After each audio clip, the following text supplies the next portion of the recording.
ఈరోజు రాజమహేంద్రవరంలో mega job Mela, నాకు తెలిసి the biggest job Mela in Andhra Pradesh. సుమారుగా 150 కంపెనీలు ఇక్కడికి రావడం జరిగింది. 5,000 ఉద్యోగ కల్పనతో ప్లేస్మెంట్స్ ఉన్నాయి. ఇవాళ ఉద్యోగాలు కూడా నేను ప్రతి స్టాల్ కూడా వెళ్తా ఉన్నాను. ఒక్కొక్క చోట 100, 110 ఎంక్వైరీస్ వస్తూ ఉన్నాయి. అందులో 40-50 ఉద్యోగాలు ఆల్రెడీ ప్లేస్మెంట్స్ ఇవ్వడం కూడా జరిగింది. మరి ఇవాళ ఈ mega job Mela one of the successful job melas నాకు తెలిసి ఉండగా, ఎందుకంటే క్రౌడ్ కూడా మనం చూస్తే ఒక దగ్గర ఒక 8 నుంచి 10,000 మంది క్రౌడ్ వస్తూ ఉన్నారు. మనం భోజనాలు కూడా ఒక 5,000 మందికి భోజనాలు ఏర్పాట్లు చేశాము. డ్రింక్స్ ఆర్టోస్ వాళ్ళ సౌజన్యంతో కూల్ డ్రింక్స్ కూడా ఏర్పాటు చేశాము. ఇవాళ పిల్లలందరికీ కూడా ఉద్యోగ కల్పనే ప్రధానమైన ధ్యేయంగా ఇవాళ ముందుకు వెళ్తా ఉన్నాము. ఒక్కటే అంశం చెప్పేది ఏంటంటే, గతంలో చంద్రబాబు నాయుడు గారు జాబ్ కావాలంటే బాబు రావాలన్నాడు.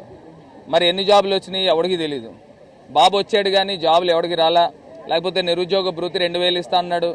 మరి సంవత్సరానికి 24,000 అవుతుంది, 5 సంవత్సరాలకి 1,40,000 అవుతుంది.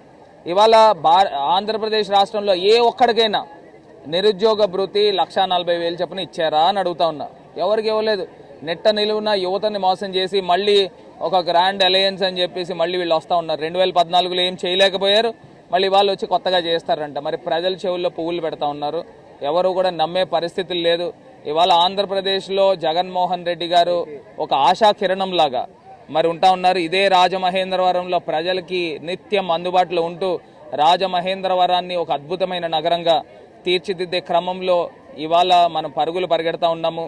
ఆ రోజుల్లో రాజరాజ నరేంద్రుడు ఎలా పరిపాలించాడో మనకైతే తెలియదు, కానీ ఆ స్థాయి వైభవం తీసుకొచ్చే విధంగా నా ప్రయత్నం ఉండబోతుందని కూడా రాజమహేంద్రవరం ప్రజలకి తెలియపరుస్తా ఉన్నా. మరిన్ని వీడియోస్ కోసం ఛానల్ ని సబ్స్క్రైబ్ చేయండి. లేటెస్ట్ అప్డేట్స్ కోసం వాట్సాప్ ఛానల్ ని ఫాలో చేయండి. అండ్ లింక్ డిస్క్రిప్షన్ లో ఉంది.